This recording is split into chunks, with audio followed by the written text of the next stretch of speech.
ये पढ़ा कि मधेश की भूमि को कभी कम्युनिस्ट की भूमि कहा जाए, मधेश की भूमि को कभी लाल भूमि कहा जाए, मधेश की जमीन को किसी दूसरे के भूमि को कहा जाए, मैं जीवन में कभी भी नहीं पढ़ा हूं और हम स्वीकार भी नहीं कर सकते इस बात को। और मैं यहां पे आप सभी से सवाल करना चाहता हूं, मैंने इतिहास में कभी भी नहीं पढ़ा कि सिरहा जिला की भूमि को किसी ने लाल भूमि के नाम से नामाकरण करे।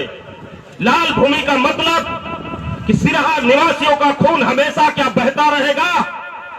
यहाँ का मेरा एक एक भाई क्या अपने अधिकार और सम्मान के लिए हरदम अपना खून पानी की तरह रोड पे बहाता रहेगा? क्या सिरहा जिला को सिर्फ रणभूमि का जिला बनाना है? क्या सिरहा निवासियों को केवल वोट के लिए प्रयोग करना होगा?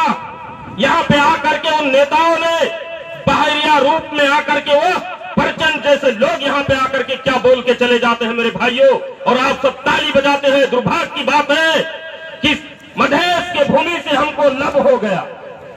दुर्भाग्य की बात है, प्रचंड आए इस बार तो आप लोग स्पष्ट करवाइएगा कि प्रचंड जी आप स्पष्ट कीजिए कि मधेश से आपको लब हुआ है कि मधेसी से आपको लब हुआ है, इसको स्पष्ट कर दीजिए। नहीं तो ये षड्यंत्र का काम अब बंद कर दीजिए, क्योंकि सिरहा जिले की भूमि कोई लाल भूमि नहीं है। सिरहा जिला की भूमि रणभूमि की भूमि नहीं है। सिरहा जिला की भूमि तो दीनानाथ भद्री की भूमि है। सिरहा की भूमि तो राजा शैलेश की भूमि है। सिरहा की भूमि तो राजा सिद्धोधन की भूमि है। सिरहा की भूमि तो राजा जनक की भूमि है। सिरहा की भूमि तो राजा विराट की भूमि है। सिरहा की भूमि बाबा नंद की भूमि है। ये किसी बहुरूपियों की भूमि हो ही नहीं सकती। कोई माई का लाल इसको प्रमाणित नहीं कर सकता। हमारे दिमाग में भर दिया जाता है और हम उसी चीज को बोलना शुरू कर देते हैं। क्या प्रमाण है? आप सबके पास क्या तथ्य है कि यह ऐतिहासिक भूमि सिरहा की भूमि जिसकी इतिहास हम सबने पढ़ा, और यदि आप लोग नहीं पढ़े हो तो डॉक्टर C.K. राव द्वारा लिखा गया मधेश के इतिहास को पढ़ लीजिए कि सिरहा जिले की भूमि तो ऐसी भूमि है, ऐसी वीरों की भूमि है जहां पे दलित राजा महाराजा राजा शैलेश जैसे लोगों का यहाँ पे राज हुआ करता था। अभी भी दरबार मौजूद है आप सबके जिला में। आप सब भूल गए कहने के लिए कि ये सिरहा जिले की भूमि हमारे दलित भाइयों की भूमि है, हमारे मजदूर भाइयों की भूमि है, हमारे किसान भाइयों की भूमि है, हमारे संपूर्ण मधेसियों की भूमि है। ये किसी बहुरूपिया की भूमि नहीं है जो कभी आकर के एक वस्तु की तरह हमको प्रयोग करके चला जाए, कह दे मधेसियों से लब पड़ गया। लब का अर्थ प्रचंड बता के जाओ कि कौन सा लब तुमको पड़ा था सिरहा निवासियों के साथ में? मधेश से लब पड़ा था या मधेसी से? यदि लब पड़ा होता है, जिससे लब होता है, उसको तो लोग सुरक्षित रखता है ना, उसको अपने गले से लगा करके रखता है, अपने सीने से लगा करके रखता है, अपनी छाती से चिपका करके रखता है। लेकिन किससे लब हुआ? यदि कहेगा जमीन से लब पड़ गया तो आप सब पूछिएगा कि ये सिरहा जिला की भूमि बंजर क्यों है? यहाँ पे रोड अभी भी क्यों नहीं बन पाया?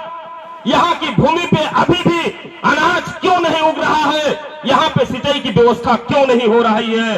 सिरहा जिले की भूमि को क्यों खंडित किया जा रहा है? सिरहा जिला के भूमि पे बाहर से लोगों को ला करके क्यों बैठाया जा रहा है? यदि लब पड़ा है तो भूमि को सुरक्षित करो ना।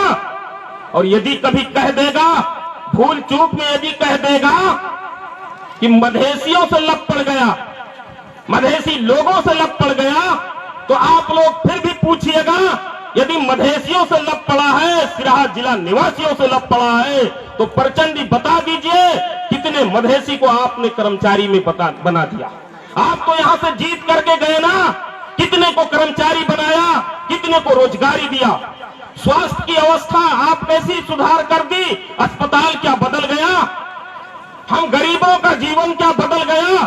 क्या हमको विदेश नहीं जाना पड़ रहा है? क्या हमको दर दर नहीं भटकना पड़ रहा है? क्या यहाँ पे बलात्कार बंद हो गया? क्या महिलाओं के ऊपर जो अत्याचार हो रहा है वो बंद हो गया?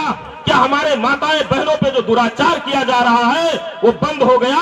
क्या हमारा भाई विदेश में जाकर के अपनी जान देने पे मजबूर होने का सिलसिला बंद हो गया तो कैसा लप, किस चीज के लिए लप पड़ा था, आप स्पष्ट कर दीजिए। आप लोग जरूर पूछिएगा इस बात को, क्योंकि लोकतंत्र है मेरे भाइयों, लोकतंत्र। लोकतंत्र में केवल वोट देना और किसी की झंडी हिलाना ये लोकतंत्र में काफी नहीं है।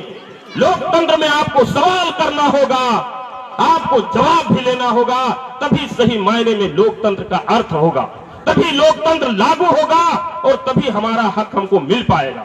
इसलिए मेरे भाइयों, मेरे बहनों, मेरे माताओं, सही मायने में लोकतंत्र का इस्तेमाल हमने कल देखा। यहां पे यहीं पे बाबा ताल है, मैंने बाबा ताल में गया, देखा यदि उस ताल को, उस जगह को हम सब ऐतिहासिक स्थल बना सकते हैं, क्योंकि वो नंद बाबा की भूमि है। उसमें हमारे बुजुर्ग, इस धरती के मालिक नंद बाबा कभी तपस्या करते थे। उस भूमि में कभी देवताओं का तपोभूमि माना जाता था, लेकिन वो नंद को भी काट के शासकों ने केवल बाबा ताल नामाकरण कर दिया। ये दुर्भाग्य की बात है। बताओ परचन, क्या तुमको इसीलिए लप पड़ा था? क्या यही लप का परिभाषा है कि हमारी भूमि को भी हमारे सेंटीमेंट से हटा दिया जाए?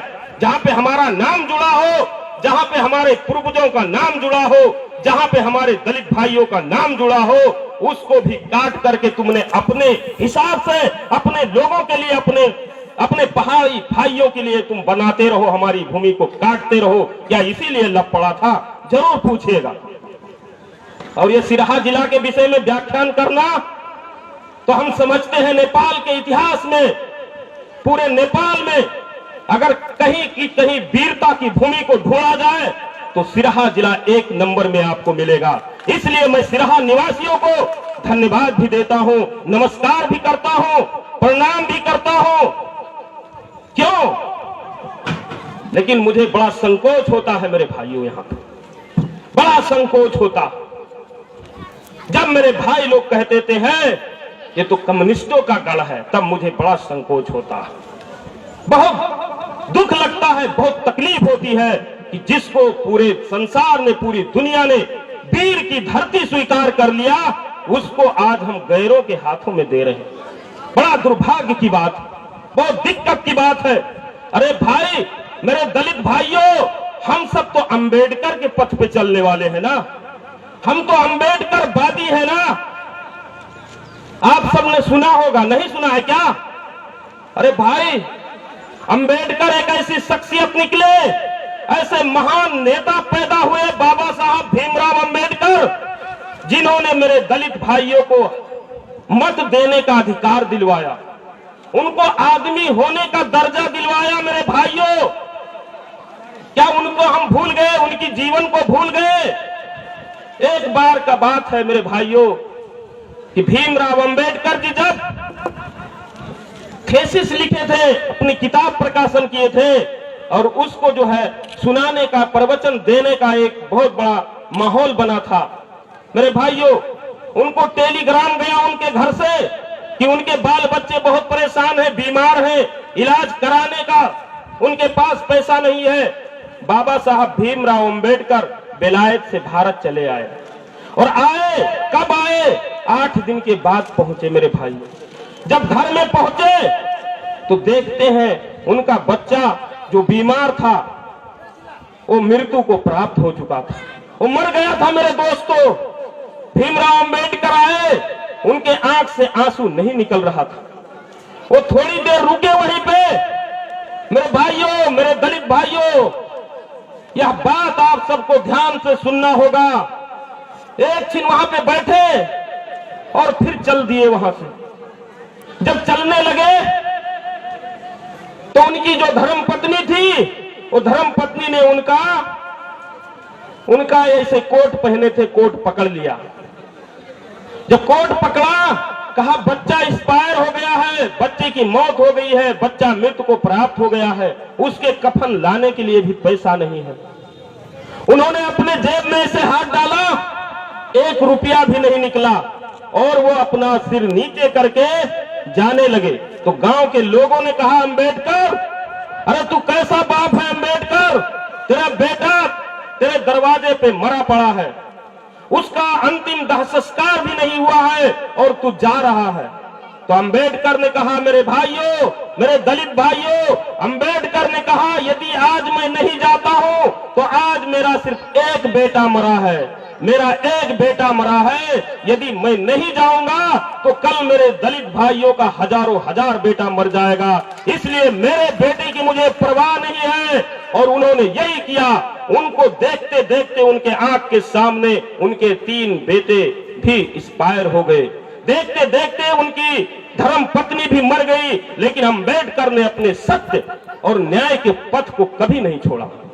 बताओ हम लोग कैसे दलित हैं, कैसे बहुजन समाज के लोग हैं हम लोग, कि छोटे से चीज में, छोटी सी चीज में, छोटे से पैसे में हम लोग बहकाए में आ जाते हैं और अपना नागरिक हक खो बैठते हैं।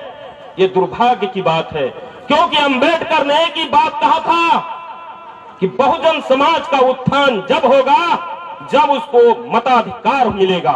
जब तक मताधिकार नहीं मिलता है तब तक हमारा संवैधानिक हक नहीं मिलेगा, और जब तक संवैधानिक हक नहीं मिलता है तब तक किसी बहुरूपिया द्वारा फेंका गया हड्डी हम कितना चूसेंगे, मेरे बाल बच्चों को भविष्य उससे जो है भविष्य सुनिश्चित नहीं होगा। इसलिए हमको संवैधानिक हक चाहिए। याद कीजिए मेरे भाइयों, किसी बहुरूपिया द्वारा जो भी फेंका जाता है, और आजकल तो बड़ा दिक्कत हो गया। ये कम्युनिस्ट कांग्रेस वाला क्या कहता है, हम तो क्रियाशील सदस्यता बांट रहे हैं। ये हमारा क्रियाशील सदस्य, मेरे भाइयों मैं नहीं जानता यहाँ पे कौन किस पार्टी का है, मुझसे लेना देना नहीं है। मैं अपनी बात को भी अभी शुरू नहीं किया हूं, केवल मैं बैकग्राउंड में आया हूं और मैं ये नहीं जानता हूं आप किस पार्टी से हैं, कहां से, हमसे मतलब नहीं। लेकिन यथार्थ बोलना हमारा धर्म है, वही हमारा कर्म है, मानना न मानना आपकी बात है। तो यहाँ पे क्रियाशील सदस्य बांट रहा, ये तो हमारा क्रियाशील सदस्य। अरे मैंने उनसे पूछा है कम्युनिस्ट कांग्रेस के नेताओं, अरे तुम क्रियाशील सदस्यता बांट रहे हो कि हमारे मधेसी भाइयों के बाल बच्चों का काज क्रिया करने का प्रमाण पत्र दे रहे हो, और वही काज क्रिया का प्रमाण पत्र के जरिए 60 बरस और 70 बरस, 40 बरस, 20 बरस से हम सब वह प्रमाण पत्र लेकर के घूम रहे हैं, और हमारे बाल बच्चों की भविष्य बनने के बजाय बिगड़ती जा रही है। हम सब कौन सा क्रियाशील सदस्यता ले रहे हैं, हम सब कौन सक्रिय सदस्य बन रहे हैं, जबकि हमारे बाल बच्चों का भविष्य वहां पे बर्बाद हो रहा। हमारा आने वाला समय हमारे लिए संकट खड़ा कर रहा है, हमारा आने वाला भविष्य बर्बाद हो रहा है, हमारी जीवन बद से बदतर है, और हम आज उसी का क्रियाशील सदस्यता लेके घूम रहे हैं। हम कहते हैं हम बहुत बड़े कम्युनिस्ट, हम बहुत बड़े कांग्रेस। अरे कम्युनिस्ट कांग्रेस क्या करना, पहले अपना अधिकार ले लो मेरे भाइयों।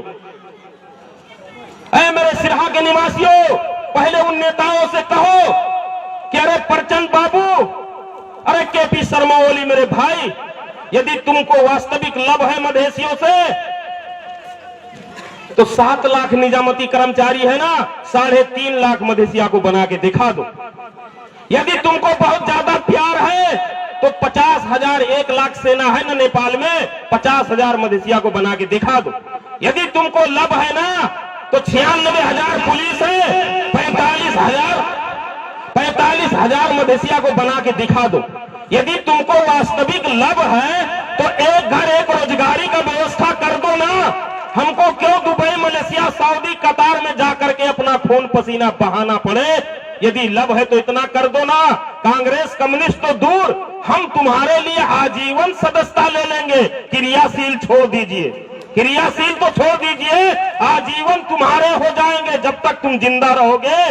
केपी शर्मा ओली महाराज, प्रचंड जी, तब तक हम तुम्हारे साथ रहेंगे। लेकिन हमारी समस्या को तो समाधान करो कि केवल लब लब कह के, केवल वोट और नोट की राजनीति करके हमारे दलित भाइयों को केवल आंदोलन और वोट के लिए प्रयोग करते हो। हाँ, तुमको आंदोलन करवाना हो तो बस लगा देते हो यहाँ करजनहा में, और उनको भर के लेके चले जाते हो, पता भी नहीं होता है कि ये कहां लेके जाएगा। जब चुनाव आता है तो 2-2 रुपया 1-1 रुपया बांट देते हो, वोट ले लेते हो। क्या इसी के लिए दलित समाज है? क्या इसी के लिए बहुजन समाज है? क्या इसी के लिए ये करजनाहा क्षेत्र की जनता है? बताओ मेरे भाइयों, क्या यही हमारा जीवन है? क्या इसी से हमारा भविष्य चलेगा? और याद कीजिए मेरे भाइयों, मेरी माताओं बहनों, मेरी एक बात को गौर से सुन लेना कि आप सब ये को यदि किसी नेता ने 2000 रुपया भी दे दिया एक वोट का 2000 रुपया भी दिया, वोट लिया, तो आप हिसाब किताब कीजिए 2000 रुपया कितने दिन के लिए नेता बनता है? 5 बरस के लिए। 5 बरस में कितना दिन होता है? 1825 दिन होता है। 1825 दिन के लिए वो आपको 2000 रुपया दे रहा है। उसका भाग कीजिए, 1 रुपया 9 पैसा प्रत्येक दिन का पड़ता है। बोलो, क्या 1 रुपया के लिए आपने अपने बाल बच्चों को बेच रहे हैं? 1 रुपया के लिए अपना भविष्य बर्बाद कर रहे हैं? 1 रुपया के लिए इस जमीन को बंजर कर रहे हैं? 1 रुपया के लिए इसको कम्युनिस्ट की भूमि घोषणा करवा रहे हैं? 1 रुपया के लिए इसको लाल भूमि घोषित करवा रहे हैं? 1 रुपया के लिए 7 समुद्र पार करके काम कर रहे हैं? 1 रुपया के लिए नागरिकता के लिए आंदोलन कर रहे हैं? 1 रुपया के लिए अपने विकास के लिए अपना खून बहा रहे हैं? 1 रुपया के लिए कोई माँ अपने बच्चे को कुर्बान कर रही है? 1 रुपया के लिए हमारी माताएं बहनें विधवा हो रही हैं? 1 रुपया के लिए हमारा भाई शहीद हो रहा है? 1 रुपया के लिए किसी बाप का सहारा छीना जा रहा है? क्या 1 रुपया के लिए अपने जीवन को हम बर्बाद कर रहे हैं? बोलो, 1 रुपया लोगे? अब यहाँ हाथ उठा के बताओ कि 1 रुपया के लिए अपना जीवन कुर्बान करोगे? हाथ उठाओ, हाथ उठाओ सभी लोग। 1 रुपया के लिए जिंदगी बर्बाद नहीं करना है और ये कम्युनिस्ट कांग्रेस को लात मार के भगाना है, क्योंकि हमारी भूमि को बंजर किया है, हमारे लोगों को गुलाम बनाया है। अब हमको गुलाम नहीं, आजाद होके शेर की तरह, जिस तरीके से राजा शैलेश ने तिब्बत तक जीत करके अपना नाम शैलेश रखा था मेरे दलित भाइयों, इस तरीके से मजबूत शैलेश की तरह यानी वज्र की तरह आपको तैयार होके अपनी भूमि पे खड़ा होना पड़ेगा। उसके लिए आपको तैयारी करना। ये रुपया पैसा में बिकना नहीं है। अब मैं बात करता हूं केवल तीन आप लोग से 3 बात करके मैं चला जाता हूं। आप किसी भी पार्टी में हो, किसी भी संगठन से जुड़े हो, कहीं पे भी रहो, हमसे मतलब नहीं, लेकिन याद कीजिए 3 चीज आपको जहां दिखे निसंकोच उसके साथ लग जाना और उसी को वोट देना। जहां पे 3 चीज आपको नजर आए, एक नेता, दूसरी नीति, तीसरा नियत, यह 3 चीज जहां पे आपको बेस्ट लगे, अच्छा लगे, बेहतर हो, आपके बच्चों के लिए अच्छा हो, निसंकोच आप उसका साथ दीजिएगा। नेता कैसा होना चाहिए? क्या नेता प्रचंड जैसा होना चाहिए जिसने 17,000 लोगों को मरवाया, चंदा आतंक मचाया, पूरे मधेसी और मधेसियों से लड़वाया, मधेसियों को बर्बाद करने के लिए तमाम मोर्चा गठन किया, दलित मुक्ति मोर्चा बनाया, थारू मुक्ति मोर्चा बनाया, मुस्लिम मुक्ति मोर्चा बनाया, इतना मोर्चा बनाया कि हम आपस में लड़वा दिया, चंदा हम ही लोगों से लगवाना शुरू किया। एक भाई अपना मधेसी भाई दूसरे के ऊपर चंदा लगा रहा है, एक मधेसी भाई दूसरे के जमीन पे लाल झंडी गाड़ रहा है और सारा पैसा उठा करके उस चप्पल छाप प्रचंड को दे देते हैं हम। वह आज अरबपति बना है, 5 देशों से ज्यादा देशों में उसका बैंक अकाउंट है, बहुत सारे देशों में उसका निवास बना है, अरबों का खरबों का मालिक बना है। क्या हमारा नेता ऐसा होना चाहिए? जो प्रचंड कभी कहता था केपी शर्मा ओली को कि केपी शर्मा ओली तो 20 वृक्ष है, 20 वृक्ष, आज वो 20 वृक्ष के चरण में जाके पहुंच गया कि नहीं पहुंच गया? हम सबको मरवाया, आपस में लड़वाया, चंदा आतंक मचवाया, पूरी संपत्ति लुटवाया और उनको दरबारी बना दिया, हमको भिखारी बना दिया। बनाया कि नहीं? बताओ, क्या हमारा नेता ऐसा होना चाहिए? क्या हमारा नेता केपी शर्मा ओली जैसा होना चाहिए? जब आपने अपने हक के लिए, अपने अधिकार सम्मान पहचान के लिए आप सबने एक बहुत बड़ी मानव श्रृंखला बनाई, तो उसने क्या कहता है? ये तो माखे सांग लो हो, माखे सांग लो। जब हम सब ने आंदोलन किया अपने अधिकार के लिए, हमारा भाई शहीद हो रहा है, तो वो कहता है दुई चारोटा आप धर दे में कहीं फर्क पड़ देना। क्या हमारा नेता ऐसा होना चाहिए? क्या हमारा नेता ऐसा होना चाहिए? झापा में तमाम आदिवासियों को, राजवंशियों को मरवा के 14 साल जेल बैठा केपी शर्मा ओली आज प्रधानमंत्री बना बैठा है। क्या हमारा नेता ऐसा होना चाहिए? बोलिए, क्या हमारा नेता ऐसा हो?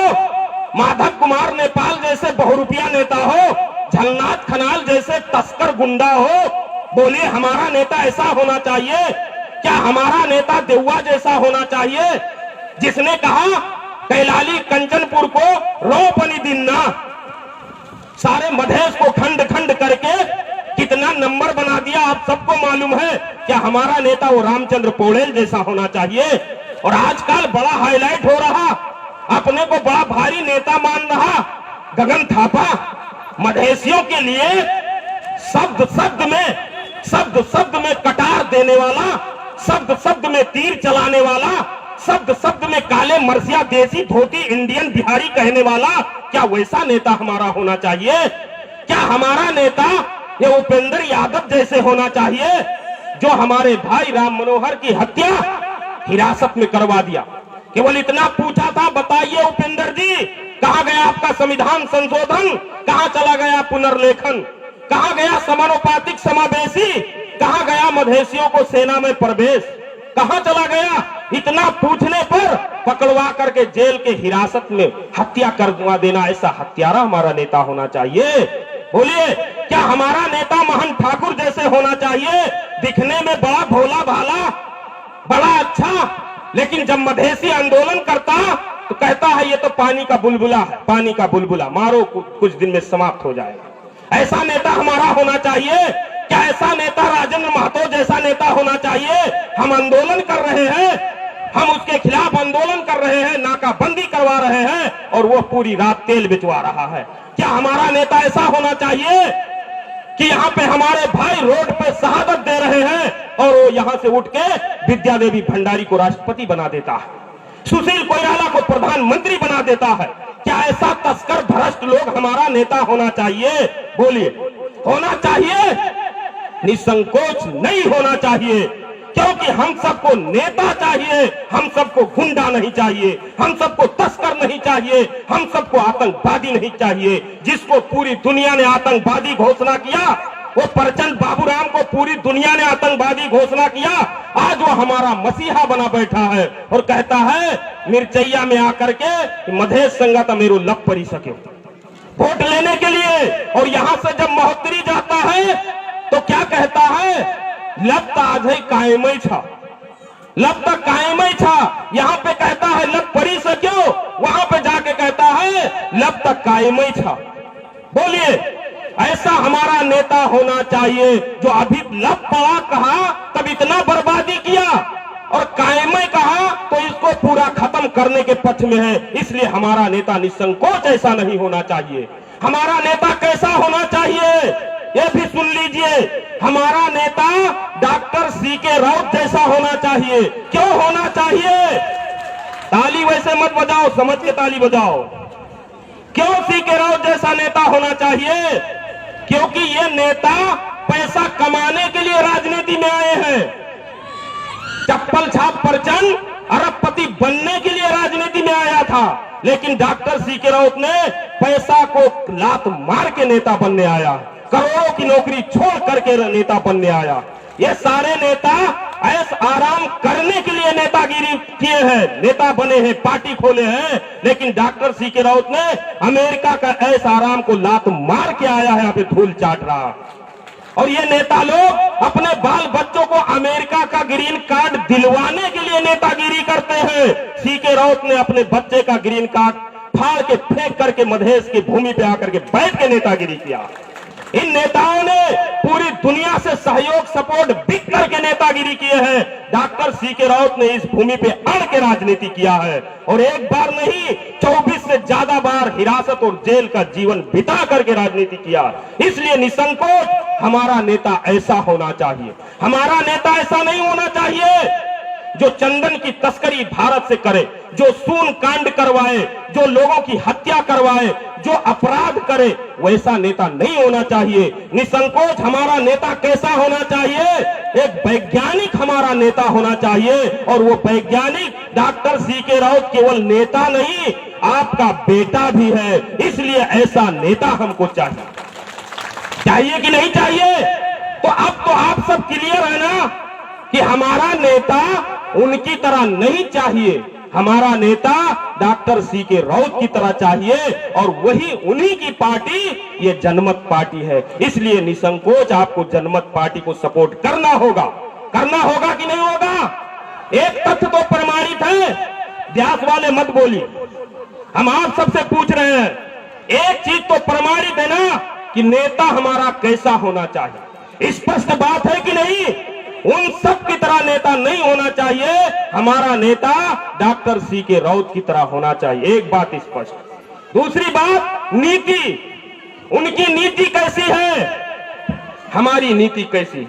कौन सा नीति लागू हो जो मधेश में समृद्धि आए, यह बात को सोचना जरूरी है।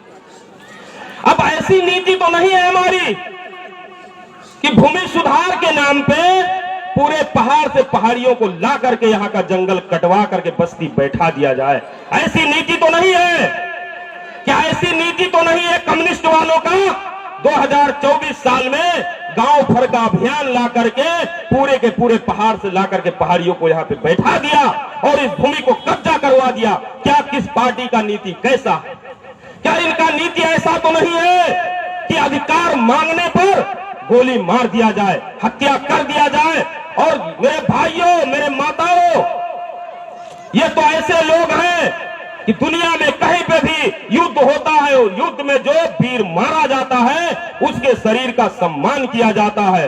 लेकिन यह नेताओं की नीति, यह पार्टियों की नीति ऐसी है कि मेरा भाई शहीद भी हो गया तो उसकी लाश को भी चुरा लेते हैं, उसकी लाश तक नहीं देते हैं। क्या उस पार्टी की नीति ऐसी तो नहीं है? क्या उनकी नीति ऐसा तो नहीं है पुनर्वास के नाम पे बर्मा, भूटान, थाईलैंड से ला करके पहाड़ियों को मधेश की भूमि पे बैठा दे? ऐसी नीति तो नहीं है। क्या ऐसी नीति तो नहीं है कि मधेशियों को संवैधानिक हक देने के बजाय उनके गला के ऊपर छुरी चलाए, उनको डायरेक्ट AK-47 से मार दिया जाए, उनकी डायरेक्ट रोड पे हत्या कर दी जाए, उनका डायरेक्ट आदमी तक नहीं गिना जाए, मनु मरखिया, काले बिहारी, इंडियन कह के उनसे संबोधन किया जाए?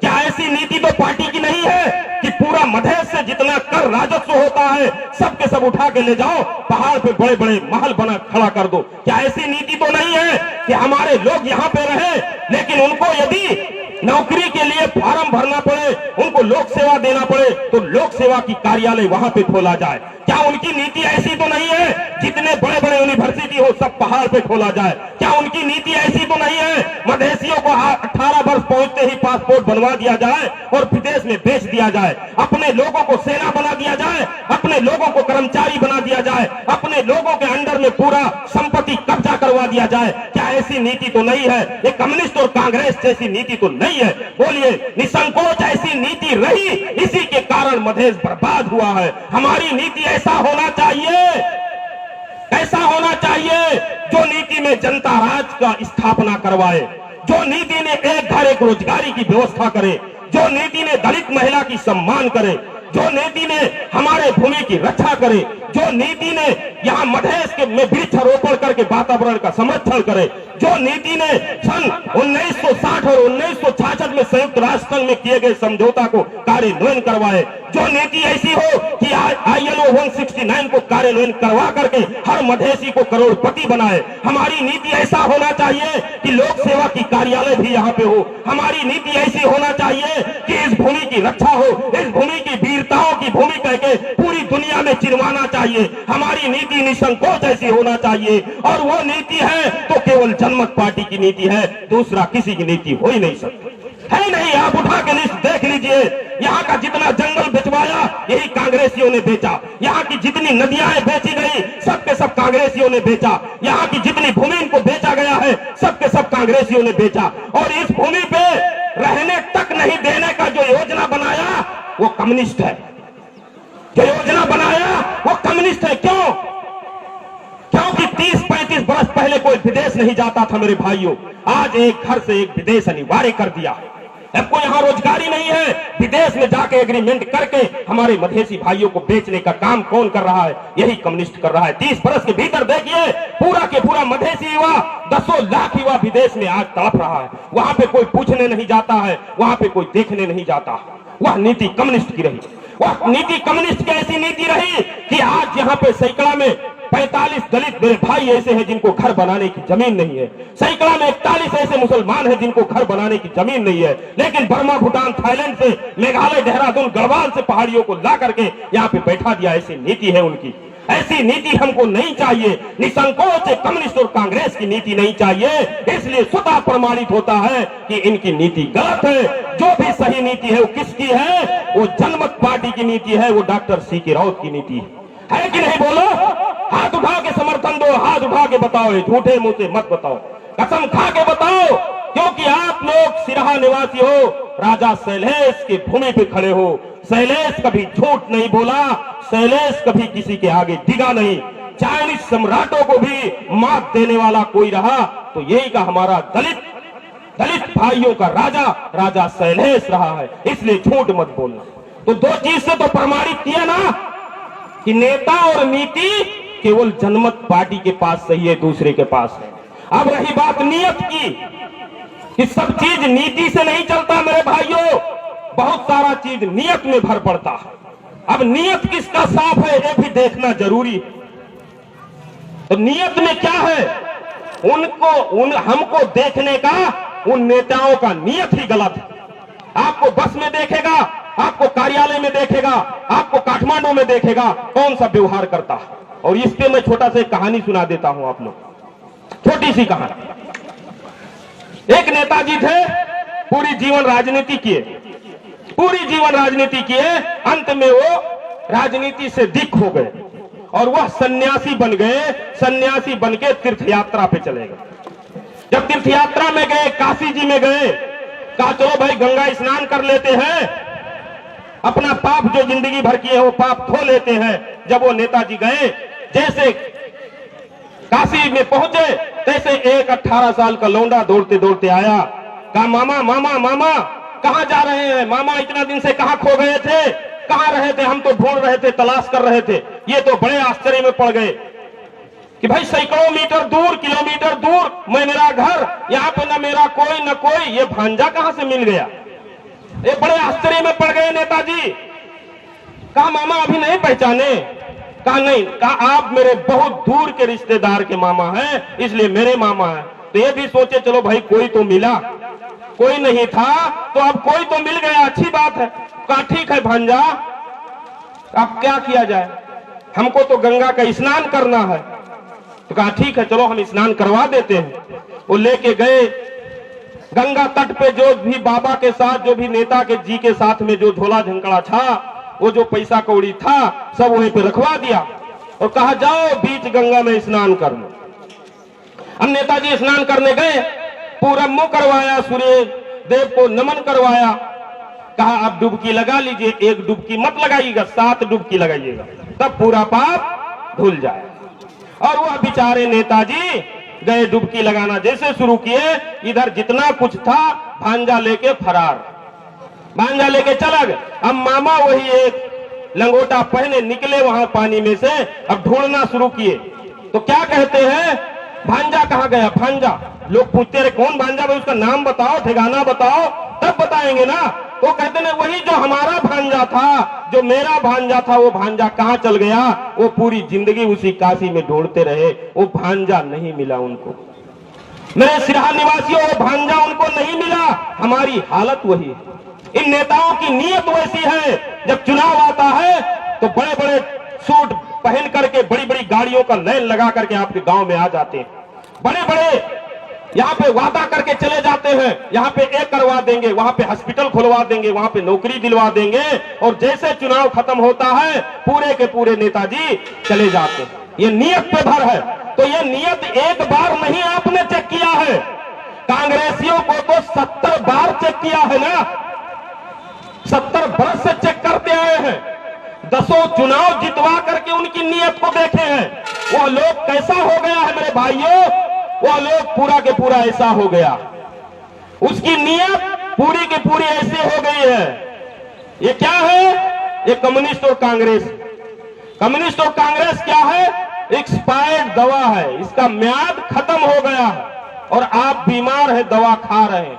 अब जब दवा खा रहे हैं, आपको मलेरिया लगा और मलेरिया में आप एंटी मलेरियल दवा खा रहे हैं और वो दवा पूरा के पूरा एक्सपायर्ड है, पूरा म्याद गुजरा है। यदि उसी दवा को आप खाएंगे तो वो क्या करेगा? रिएक्शन करेगा, उल्टा रिएक्शन करेगा, आपके स्वास्थ्य को उल्टा बिगाड़ेगा। यह कम्युनिस्ट कांग्रेस की नीयत ऐसी, क्योंकि इसको तो हमने बार बार देखा, इसकी नीयत को, इसके संविधान को भी बार बार देखा, इसके वादा को भी बार बार देखा और इसके नेता को भी बार बार देखा। इसकी नीयत तो ऐसी है कि राजा के समय में वही नेता थे और जब राणा तंत्र आया तब वही नेता, कांग्रेस आया तो वही नेता, कम्युनिस्ट आया तो वही नेता। इनकी नीति तो आपने एक बार नहीं, इनकी नीयत को आपने बार बार देख लिया। ऐसे एक्सपायर्ड दवा की तरह ये हो गए हैं। इसलिए इनकी नीति, इनकी नीयत पूरा के पूरा हमारे लिए ये एक्सपायर्ड दवा। अब उसको नहीं खाना है। अब कौन सी नीति को अपनाना है, कौन से नीयत को अपनाना है? तो डॉक्टर सीके राउत के नीयत को अपनाना है मेरे भाई, क्योंकि डॉक्टर सीके राउत का नीयत हमेशा से शुद्ध रहा है, हमेशा से मधेसियों के हित में रहा है, हमेशा मधेश और मधेसी के लिए अपनी जान तक देने के लिए वो तुल गए और एक बार नहीं 24 बार जेल हिरासत में जाके प्रमाणित कर दिए कि उनके नीयत साफ है। एक मुद्दा नहीं, दर्जनों देशद्रोह का मुद्दा झेल लिए और सिर्फ इतना नहीं, अपना सिर और पैर भी तोड़वा दिए, अपना जीवन भी जोखिम में डाल दिए। उनका नीयत हमारे लिए बिल्कुल साफ है और वो नीयत दिखा रहा है स्पष्ट कि ये मधेश को समृद्ध करना चाहते हैं। अभी हमारे पास तो कुछ है नहीं, लेकिन अभी भी जो हमारा एक भातृ संगठन है, गैर आवासीय मधेसी संघ जो है, वो जनमत पार्टी का एक भातृ संगठन है। जैसे यहाँ पे विभिन्न संगठन होते हैं, जैसे युवा संगठन है, विद्यार्थी संगठन है, उसी प्रकार वो गैर आवासीय मधेसी संघ भी हमारे पार्टी का एक भातृ संगठन है जो विदेश में रहते हैं मेरे भाई बंधु, उनके लिए वहां पे काम कर रहा है। अभी कोरोना के टाइम में देखे, कोई पार्टी ख्याल नहीं कर रहा है, कोई नेता नहीं पूछ रहा है, लेकिन जनमत पार्टी विदेश में भी प्लेन को चार्टर करके, प्लेन को बुक करके भी वहां से लोगों को यहाँ पे भेजने का काम कर रहा है, वहां के जेलों से निकाल रहा है लोगों को, यहाँ पे लोगों को जो है सुरक्षा करने के लिए वहां के लोगों से जो है विनती कर रहा है, वहां पे लड़ रहा है। इस प्रकार हम सब का नियत बिल्कुल साफ है, क्लियर है कि मधेश और मधेसी जब तक सुरक्षा नहीं मिलेगा, जब तक सम्मान नहीं मिलेगा, पहचान नहीं मिलेगा, उनको जब तक आजादी नहीं मिलेगी, तब तक हमारा संघर्ष निरंतर जारी रहेगा। और वो संघर्ष हम सबको वोट दे करके लेना होगा। आपको वोट देना होगा, हमको आपको आजादी देना होगा। उस समय में सुभाष चंद्र बोस ने भारत की आजादी के लिए क्या कहा था? भारतीयों, तुम हमको खून दो, हम तुम्हें आजादी देंगे, कहा था। लेकिन मैं ये कहता हूं, जनमत पार्टी ये कहती है, मधेसियों तुम हमको वोट दो, हम तुम्हें आजादी देंगे। अब खून देने का समय नहीं है, क्योंकि मधेसियों ने बहुत खून बहा दिया, दूसरों के लिए बहुत कुछ कर दिया, उनका जय जयकार बहुत हो गया। अब अपने बाप दादा का जय जयकार होना चाहिए। अब दूसरे के बाप दादाओं का, वो राजा ने जो पढ़ा दिया हम सबको ना, महेंद्रमाला, हमरो राजा हमरो देश, प्राण भंगा प्यारो था, श्रीमान गंभीर, हामी नेपाली हमरो नेपाल। अब वह चीज को हम लोग को गढ़ना नहीं है। अब हमको अपना भी पढ़ना पड़ेगा कि मेरा बाप दादा राजा शैलेश भी था, मेरा बाप दादा राजा जनक भी था, मेरा बाप दादा राजा सिद्धोधन भी था। अब हम सबको इसको पढ़ना होगा, इसको जानना होगा, अपने बाल बच्चों, अपने आने वाले भविष्य को सुनिश्चित करना होगा मेरे भाइयों। इसलिए इसके लिए तैयारी कीजिए। और कैसे तैयारी करेंगे बताइए तो आप लोग, क्या तैयारी है आप लोग का? ये देख रहे हैं ना, ये हॉर्न छाप, आने वाले चुनाव में इसी हॉर्न छाप में पूरे के पूरे एक दो नहीं, सब के सब इसी में जो है अपना मत, अपना वोट दे करके पूरा के पूरा जनमत पार्टी को विजय कराना होगा। उसके लिए आपको तैयार होना पड़ेगा। किसी बहुरुपया के चक्कर में आकर के 100-200 रुपया, 500 रुपया में अपने वोट को बेचना नहीं होगा। और मेरे भाइयों, यदि बेचते भी हो तो अच्छे से बिको ना यार। ये क्या चाय के पैसा में बिक रहे हो? क्या ये पान खाने वाले चीज में बिक रहे हो? 10 रुपया 20 रुपया में बिक रहे हो, जिसका कोई मूल्य नहीं है। अगर बिकना भी है तो अच्छे तरीके से बिको। अच्छे तरीके से कैसे बिकोगे? अरे भाई, आपका बजट है ना आपके गांव पालिका में, नगर पालिका में जनसंख्या 30,000, बजट 30 करोड़, बांट लीजिए। एक आदमी, एक परिवार को कमती में महीना में 15 से 20 हजार पड़ता। गुना कर लीजिए ना, 1825 दिन का गुना कर लीजिए। कमती में 20 लाख रुपया, 10 लाख रुपया आपके भाग में पड़ेगा। जो नेता आपको एक मुश्त 10 लाख दे दे, आप बिक जाना। लेकिन सबको देना चाहिए, एजेंटों को नहीं। जो कह दे मेरे पास 100 वोट है, हम आपको 10,000 दे देंगे, 100 वोट दिलवा देंगे, ऐसा मत बिकिए। बिकना है तो अच्छे से बिकिए। और इन अत्याचारियों के हाथ में यदि आप बिकते रहोगे तो हमेशा बिकते जाओगे। और बिकते बिकते क्या हो जाता है पता है? बिकते बिकते मिट जाता है। वो मिटने का काम आप लोग मत कीजिए। अभी तक आप लोग बिके, अभी तक आप लोग क्रियाशील सदस्य बने, जिसका परिणाम है आज हमारे घर में, हमारे गांव में 18 वर्ष का नौजवान नहीं मिलता है। हमारे गांव में 20 वर्ष का युवा भाई नहीं मिलता है। अगर लिस्ट देखा जाए तो सब बाहर दिखता है। मेरे भाइयों, कब तक रहोगे बाहर? जब तक वहां पे काम है तब तक ना। 2022 साल के बाद, सन 2022 साल के बाद कतार में तो काम ही नहीं है, तब क्या आप जा पाओगे? दुबई में काम नहीं है, तब आप जा पाओगे? और जिस दिन सऊदी, मलेशिया, दुबई, कतार ने कहा अब नेपाल से कोटा सिस्टम में आदमी लेंगे, केवल 1 बरस में 5,000 आदमी लेंगे, तो क्या हमारे भाई लोग जा पाएंगे? जिस प्रकार आज नौकरी के इंटरव्यू में हम लोग फेल होते हैं, कल विदेश जाने के लिए भी सब फेल कर दिए जाओगे, कोई नहीं बचेगा। हम भारत की बड़ी बात करते हैं, कोरोना आया, बॉर्डर बंद, कल पूरा दीवार लगा दिया जाएगा, तब कहां जाओगे? इसलिए अब हमको किसी नेता की राहत नहीं चाहिए कि कोरोना आ गया तो 20 किलो चावल, बाढ़ लग गया तो 10 किलो चावल, आग लग गया तो 5 किलो चावल दाल। ये नहीं चाहिए। हर नेता से कहिए अब हमको एक घर एक रोजगारी की व्यवस्था चाहिए, हमको नौकरी चाहिए, हमको यहीं पे रोजगारी चाहिए।